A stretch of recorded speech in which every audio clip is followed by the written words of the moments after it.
Yo guys, another day, another way na naman. Sa mga hindi pa nakakakilala sa akin, ako nga pala si Dan.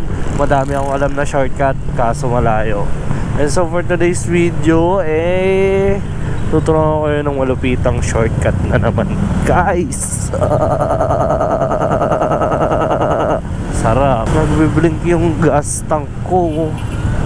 Barcode ng gas. Ano bang tawag dyan? 5:30 ka umalis ng alahala. Ano oras na? 7:34. Ayun o, kung nakikita nyo, 7:34. Oh shish, not good. It's a Monday today. It's a beautiful day today. Syempre today, unang-una nagpapasalamat ako kay God sa lahat ng blessings na binigay niya. Tsaka salamat sa mga supporters ko. Yan, itatag ko na lang kayo dito. Papahita ko kayo sa screen. Yan, salamat sa mga suporta. Dahil kung wala kayo, wala kayo. Salamat sa pagsuporta. Kung papatuloy ko lang to, patuloy ko lang kayong kukupalin. Shoutout guys, mga puking ina nyo boy. Oh, ay gago. Sorry. Op, kasya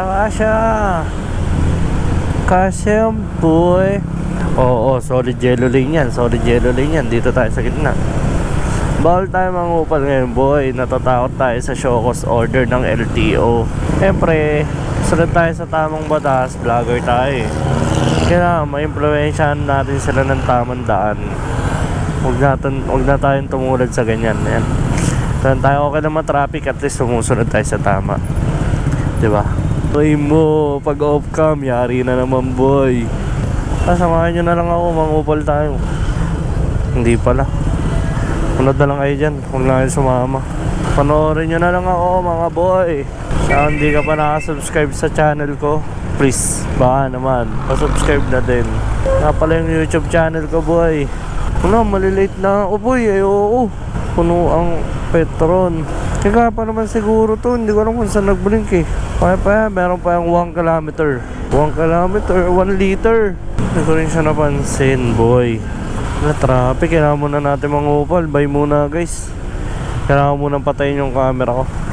Bye bye. Ingat kayo palagi. Ride safe, keep safe. Love you.